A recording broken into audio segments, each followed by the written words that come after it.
Live അപ്ഡേറ്റുകളിലേക്കാണ് പോകുന്നത്. ഋഷിയുടെ family പോകുന്നതിന് മുമ്പ് അൻസിബയുടെ അമ്മയും അനിയനും വന്നു. ഇന്നോവയിലാണ് എൻട്രി ഒക്കെ ഇത്തവണ. 3 പേരും കൂടി പീപ്പിൾസ് റൂമിലേക്ക് പോകുന്നുണ്ട്. വന്ന പാടെ തന്നെ അൻസിബ പൊട്ടിക്കരയുന്നുണ്ട് കേട്ടോ, ഭയങ്കര ഇമോഷണൽ ആവുന്നുണ്ട്. വേറെ ആള് പോകുമ്പോൾ ഞാൻ ലക്ക് കൊണ്ട് നിൽക്കുന്നതാണോ എന്ന് ഞാൻ ഓർക്കാറുണ്ട്. എനിക്കിവിടെ നിൽക്കാൻ പറ്റുന്നില്ല, ഇവിടുത്തെ ഗെയിം എന്താണെന്ന് എനിക്ക് മനസ്സിലാവുന്നില്ല, ഞാൻ ഇതിന് പറ്റിയ ഒരാളല്ല എന്നൊക്കെ അൻസിബ പറയുന്നുണ്ട്. അടുത്ത ആഴ്ച എങ്ങനെയെങ്കിലും എനിക്ക് വീട്ടിൽ വന്നാൽ മതി എന്നൊക്കെ വീണ്ടും വീണ്ടും അൻസിബ എടുത്ത് പറയുന്നുണ്ട്. ആ സമയത്ത് അൻസിബയുടെ അമ്മ പുള്ളിക്കാരി മോട്ടിവേറ്റ് ചെയ്യുന്നുണ്ട്. പ്രേക്ഷകർക്ക് വേണ്ട എന്നുണ്ടെങ്കിൽ അവർ നിന്നെ പുറത്താക്കിയോളൂ, മോളായിട്ട് നിൽക്കുന്നുണ്ട്, മോളിവിടെ ഒരു വീട്ടിൽ നിൽക്കുന്ന പോലെ തന്നെ നിൽക്കുന്നുണ്ട് എന്നൊക്കെ പറയുന്നുണ്ട്, നല്ല രീതിയിൽ കളിക്കുന്നുണ്ട് എന്നൊക്കെ പറയുന്നുണ്ട്. അനിയനും അതെ കേട്ടോ, താത്തയെ കരഞ്ഞു കണ്ടിട്ടില്ല, ഗെയിമിനെ ഗെയിമായിട്ട് കണ്ടാമെന്നൊക്കെ പറഞ്ഞ് മോട്ടിവേറ്റ് ചെയ്യുന്നുണ്ട് രണ്ടുപേരും കൂടി ഇരുന്നിട്ട്. അൻസിബയുടെ കാര്യം പറയാനാണെങ്കിൽ ഞെട്ടിക്കുന്ന പ്രേക്ഷക പിന്തുണയാണ് അൻസിബയ്ക്ക്. ഈ സീസണിന്റെ റണ്ണറപ്പ് ആവാൻ സാധ്യതയുള്ളൊരു കണ്ടസ്റ്റന്റ് ആണ്.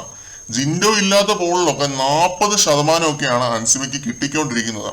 ഇപ്പോൾ 2 ആഴ്ച പോലും നീ തികക്കില്ല എന്നാണ് ഞാൻ ഓർത്തത്, എനിക്ക് അതും കൺഫ്യൂഷൻ ആയിരുന്നു എന്നൊക്കെ അൻസിബയുടെ അമ്മ പറയുന്നുണ്ടായിരുന്നു ലൈവില്. അതിൽ നിന്നാണ് അൻസിബ കത്തി കയറിയത്.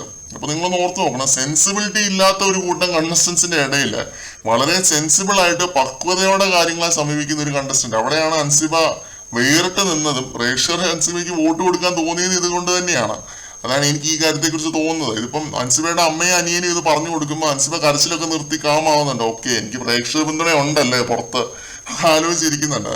പെട്ടെന്ന് ഫാമിലിയെ കണ്ടതുകൊണ്ട് ബ്രേക്ക് ഡൗൺ ആയതായിരിക്കും അൻസിബ. അതാണ് എനിക്ക് തോന്നുന്നത്. ഇത്രയുമായിരുന്നു പ്രധാന ലൈവ് അപ്ഡേറ്റുകൾ. കൂടുതൽ ലൈവ് അപ്ഡേറ്റുകളൊക്കെ ആയിട്ട് നമുക്ക് വീണ്ടും കാണാം.